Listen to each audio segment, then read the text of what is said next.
Di medan perang modern, tidak semua kendaraan lahir dari desain baru. Ada satu kendaraan yang berasal dari masa lalu, lahir di era Perang Dingin, namun masih terus beraksi di garis depan hingga hari ini. Dari luar, ia terlihat sederhana, bahkan tua, tapi setelah modernisasi, ia mampu menantang teknologi tempur abad ke-21. Inilah BMP-2M, sebuah kendaraan infanteri lapis baja yang dianggap biasa saja, namun diam-diam menjelma menjadi mesin perang yang mematikan. Apa yang membuatnya tetap relevan dan mengapa banyak negara masih percaya pada kendaraan berusia 4 dekade ini?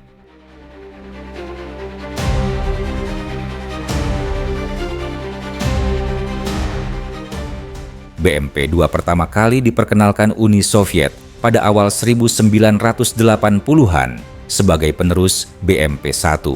Misinya jelas, membawa infanteri ke medan tempur dengan cepat, mampu melewati sungai karena sifat amfibinya, dan memberi dukungan tembakan dengan meriam otomatis kaliber 30 mm.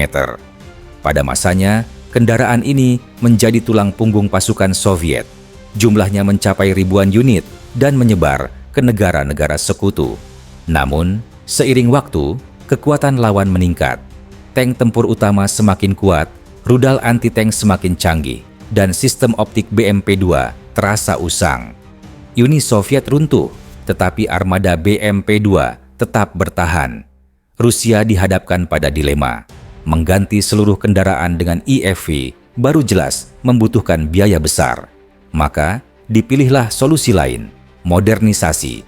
Dari sinilah lahir BMP-2M. Modernisasi terbesar ada pada menara tempur baru, Berezovsk.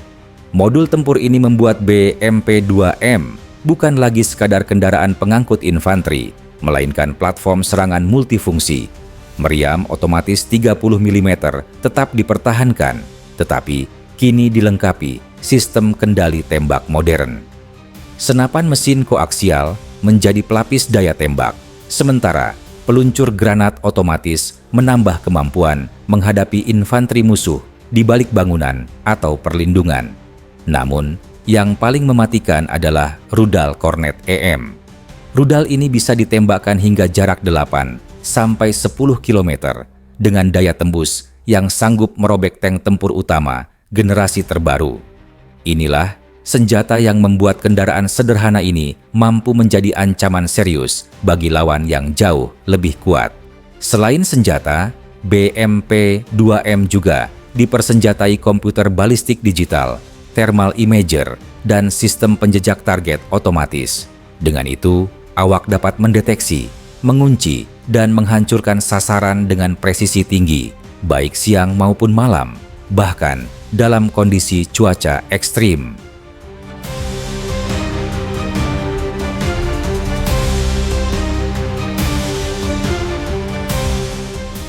Modernisasi yang mengesankan belum tentu menjawab tantangan di medan perang nyata. Untungnya, BMP-2M sudah teruji dalam 2 konflik besar, Suriah dan Ukraina. Di Suriah, kendaraan ini membantu pasukan pemerintah dan sekutu Rusia melawan kelompok bersenjata. Rudal Kornet EM terbukti efektif menghancurkan kendaraan lapis baja musuh dan posisi pertahanan yang sulit dijangkau. Keberadaannya menimbulkan efek psikologis besar karena lawan tahu bahwa bahkan tank berat sekalipun bisa dihantam dari jarak jauh. Sementara di Ukraina, sejak 2022, BMP-2M memainkan peran penting dalam pertempuran intens. Senjata jarak jauh memberi keuntungan besar melawan tank Ukraina maupun kendaraan buatan barat. Tetapi di sisi lain, kelemahan klasik BMP-2 tetap terasa. Armor tipisnya membuat kendaraan ini sangat rentan terhadap rudal anti-tank modern, drone kamikaze, hingga artileri presisi. Dengan kata lain, efektivitas BMP-2M sangat tergantung strategi. Ia berbahaya jika digunakan sebagai pemburu tank dari jarak jauh, bergerak cepat, lalu menghilang sebelum dilacak. Namun, ketika dipaksa maju ke garis depan menghadapi serangan langsung, kelemahannya segera terbuka.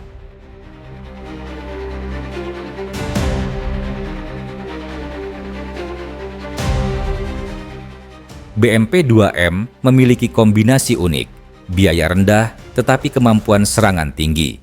Inilah yang membuatnya bertahan. Dibandingkan IFV modern seperti Puma dari Jerman atau CV-90 dari Swedia, jelas BMP-2M kalah dalam perlindungan dan kenyamanan awak. Kapasitas angkutnya sempit, desain dasarnya era 1980-an, dan tidak memiliki perlindungan modern seperti Active Protection System. Namun, semua kekurangan itu dibayar dengan harga yang jauh lebih murah. Modernisasi satu unit BMP-2 menjadi BMP-2M menelan biaya yang lebih rendah dibanding membeli IFV generasi baru. Bagi negara yang memiliki ratusan unit lama, ini menjadi pilihan yang realistis.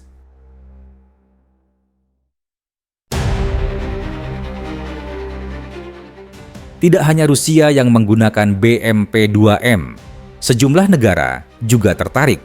Aljazair mengupgrade lebih dari 360 unit BMP-2 mereka ke standar Berezok. India bahkan menandatangani kontrak untuk memodernisasi hampir 700 unit BMP-2, membuktikan bahwa kendaraan ini masih dianggap relevan untuk kebutuhan medan perang modern. Minat dari negara-negara lain juga muncul, terutama yang sudah memiliki BMP-2 dalam jumlah besar. Modernisasi ke standar M membuat mereka bisa memperpanjang usia tempur tanpa perlu investasi fantastis.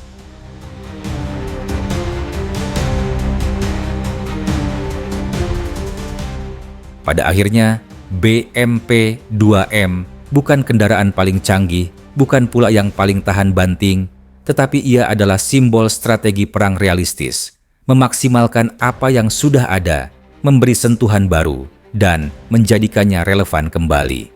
Di dunia militer, tidak semua pasukan mampu membeli teknologi terbaru. Terkadang, solusi terbaik bukanlah mengganti, melainkan memperbarui. Dengan filosofi itulah, BMP-2M bertahan, terus digunakan, dan bahkan semakin diminati oleh negara-negara besar.